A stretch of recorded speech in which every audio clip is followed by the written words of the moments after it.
Sekali lagi Allah ingin bercerita kepada manusia bahwa mudah bagi Allah melenyapkan makhluk-makhluk yang sombong, yang merasa diri gagah perkasa, manusia yang terkena penyakit amnesia, terlupa bahwa dia hanyalah makhluk, paru-parunya ciptaan Allah, udaranya titipan Allah, hembusan nafasnya dan tarikannya semua atas kuasa Allah. Wassalatu wassalamu ala Rasulillah Sayyidina wa maulana Muhammad ibni Abdillah wa ala alihi wa sahbihi wa man tabi'ahu wa mawalah. Ashhadu an la ilaha illallah wahdahu la sharika lah wa ashhadu anna sayyidana Muhammadan abduhu wa rasuluhu la nabiyya ba'dah. Allahumma salli ala sayyidina Muhammadin an-nabiyil ummi wa ala alihi wa sahbihi wa barik wa sallim. Qala Allah Ta'ala fil Qur'anil Azim wa huwa asdaqul qailin. A'udzu billahi minasy syaithanir rajim. Ya ayyuhalladzina amanu taqullaha haqqa tuqatih wa la tamutunna illa wa antum muslimun. Wa qala ta'ala fi ayatin ukhra. Ya ayyuhalladzina amanu taqullaha wa qulu qawlan sadida yuslih lakum a'malakum wa yaghfir lakum dhunubakum wa man yuti'illaha wa rasulahu faqad faza fawzan 'azima. Ibadallah, usikum wa nafsi bitaqwallahi wa ta'atihi faqad fazal muttaqun. Wa kana mulkuhu 400 sanah. Begitu disebutkan dalam kitab sejarah. Wa kana mulkuhu 400 sanah. Dia berkuasa 400 tahun lamanya. Penguasa tunggal syarqan wa gharban, dari mulai belahan timur dunia sampai ke barat, tunduk dalam kekuasaannya. Lalu kemudian datanglah Nabi penyeru kepada tauhid menghadap penguasa yang hebat, raja segala raja di atas dunia. Menyembahlah kepada Allah. Lalu apa jawabnya? Dengan sombong dan angkuh dia berkata, Arabbun ghairi, Arabbun ghairi, adakah Tuhan lain selain aku? Adakah yang lebih berkuasa di dunia ini selain aku? 400 tahun membuat dia merasa bahwa dia Tuhan, sampai-sampai keluar dari mulutnya, Arabbun ghairi, adakah Tuhan selain aku? Lalu kemudian apa yang terjadi? Allah subhanahu wa ta'ala mengirimkan ba'udah. Dalam Al-Quran Allah mengatakan tidak malu menciptakan ba'udah, nyamuk. Innallaha la yastahi ayyadriba masalam ma ba'udah. Allah tidak malu menciptakan seekor nyamuk. Wa ma fauqaha, lebih kecil daripada nyamuk. Apa yang terjadi?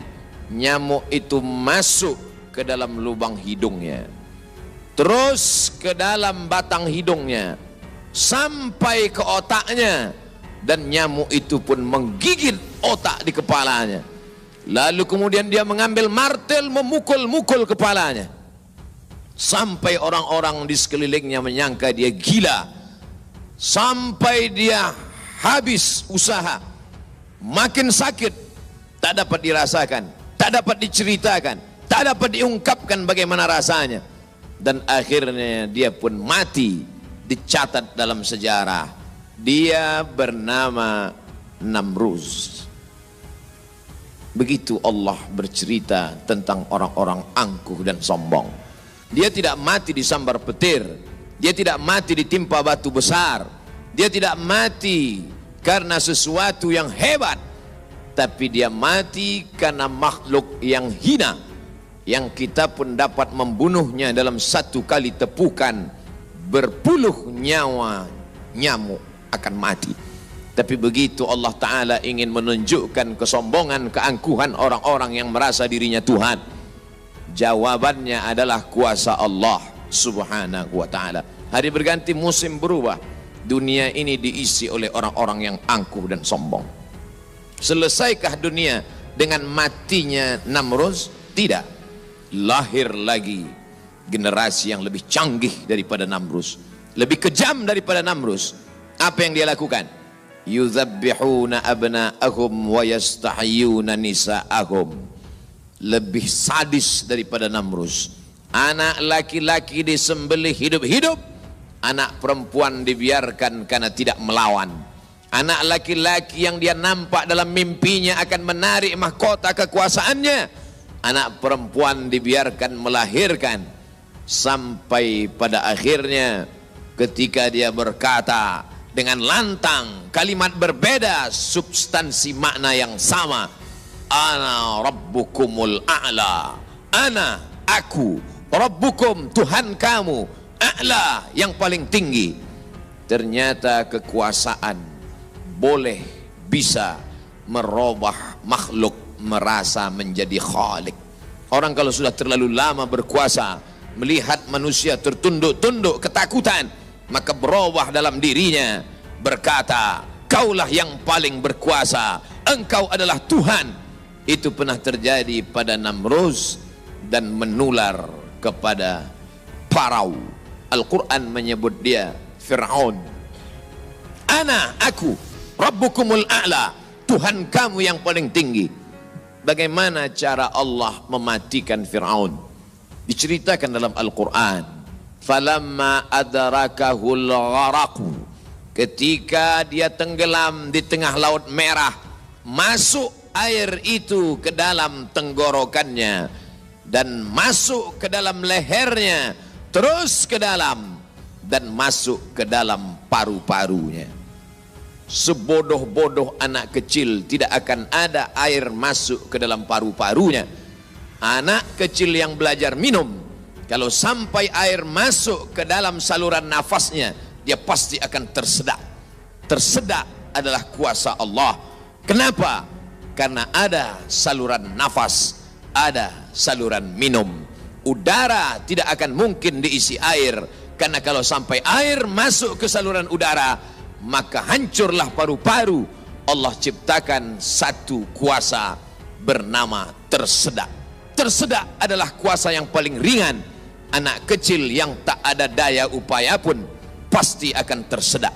Tapi Allah ingin menunjukkan kepada Fir'aun, jangankan untuk menggenggam dunia, jangankan untuk membunuh Musa, jangankan untuk mengejar Bani Israel, untuk tersedak pun kau tak kuasa.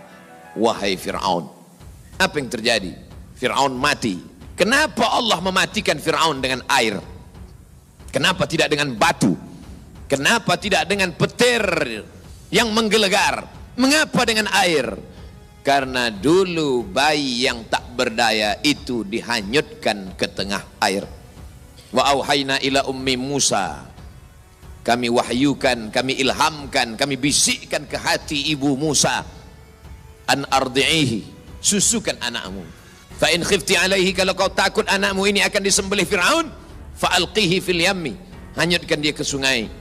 La takhafi, jangan kau takut, wala tahzani, jangan kau sedih, inna radduhu ilaiki, kami akan mengembalikannya kepada engkau sesuai dengan cerita yang kami kehendaki. Wa ja'iluhu minal mursalin, dan kami akan menjadikan dia salah satu daripada rasul yang kami pilih. 5 di antara rasul itu, salah satunya adalah Musa alaihi salam. Musa, bayi yang tak berdaya, dicampakkan ke laut, dicampakkan ke sungai Nil, selamat. Bayi yang tak dapat berenang, bayi yang tak ada kuasa, bayi yang tak ada daya upaya, selamat di atas air. Tapi penguasa, raja di atas raja, segalanya, bukti-bukti kuasanya sampai hari ini menjadi bukti. Satu di antara 7 keajaiban dunia adalah piramid yang dibangun oleh Fir'aun.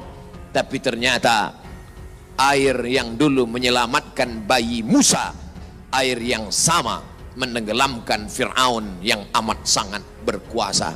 Sekali lagi Allah ingin bercerita kepada manusia bahwa mudah bagi Allah melenyapkan makhluk-makhluk yang sombong, yang merasa diri gagah perkasa. Manusia yang terkena penyakit amnesia, terlupa bahwa dia hanyalah makhluk, paru-parunya ciptaan Allah, udaranya titipan Allah, hembusan nafasnya dan tarikannya semua atas kuasa Allah, mestinya dia berkata la haula wala quwata illa billah. Berakhir episode Fir'aun.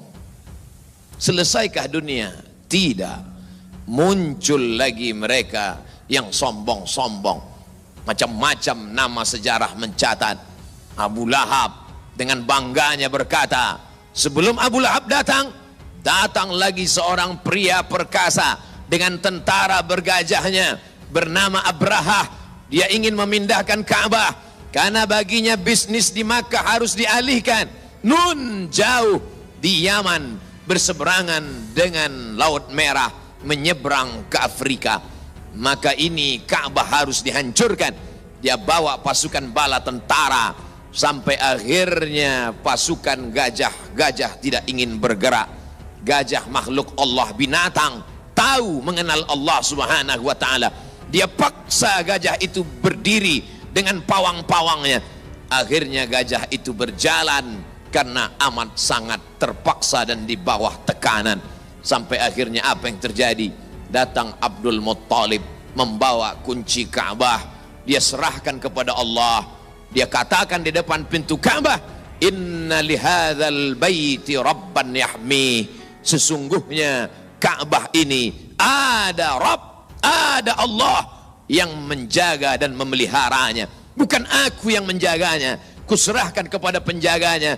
Inna lihadzal baiti rabban yahmi. Sesungguhnya Ka'bah ini ada penjaganya, kuserahkan dia kepada engkau ya Allah. Apa yang terjadi? Fa arsalna alaihim tayran ababil. Kami kirimkan kepada mereka burung ababil yang dibawanya tarmihim, melontar, melempar mereka pasukan Abraha bergajah bihijaratin, dengan batu-batu min sijil, yang dipanaskan di atas api neraka. Apa yang terjadi pada pasukan Abraha? Faja'alahum ka'asfim ma'kul. Mereka seperti daun-daun yang dimakan ulat.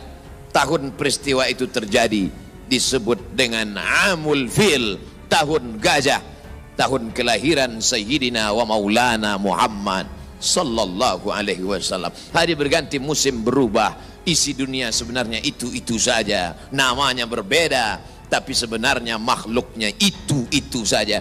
Dia pernah bernama Namrus, dia pernah bernama Fir'aun, dia pernah bernama Abrahah. Selesaikah dunia? Belum. Dunia terus berlanjut, melahirkan makhluk-makhluk. Ada yang rendah hati dan tawadu, ada yang zuhud dan ridha, ada yang mencari kemuliaan Allah, ibtigha'a mardatillah. Tapi ada yang dititipkan harta dan kuasa.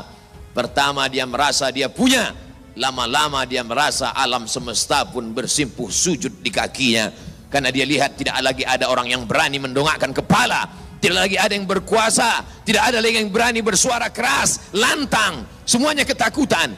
Sampai akhirnya dia berkata dalam hati, aku adalah penguasa jagat raya. Kemana mereka semua? Mati. Ketika penguasa-penguasa dunia modern dengan kecanggihan teknologi berkata, kami bisa menangkal gempa. Gempa sebagaimana apapun kuatnya bisa kami atasi.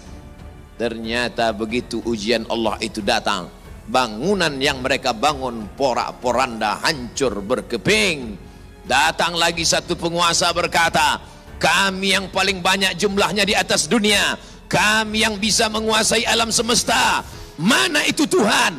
Mereka tak pernah mengenal Tuhan, karena mereka adalah komunis, karena mereka adalah ateis. Bagi mereka agama itu hanyalah candu. Orang yang terkena narkoba bagi mereka sama dengan orang yang dimabuk oleh agama, karena bagi mereka agama ini hanya opium saja. Manusia yang stres, manusia yang depresi, lalu dia menjalankan agama. Agama bertentangan dengan komunis, agama bertentangan dengan keyakinan ateis. A tidak, T Tuhan, is keyakinan ateis, keyakinan yang meyakini tidak ada Tuhan. Mana itu Tuhan? Tidakkah kita melihat ucapan mereka sama seperti ucapan Fir'aun, yang keluar dari mulut mereka sama seperti yang keluar dari mulut Namrus? Mana kuasa Allah? Allah mengirimkan bakteri-bakteri kecil, kuasa itu pun roboh, hancur, berkeping. Barakallahu li wa lakum fil Qur'anil azim wa nafa'ani wa iyyakum bima fihi minal ayati wa dzikril hakim wa taqabbala minni wa minkum tilawatahu innahu huwal ghafurur rahim.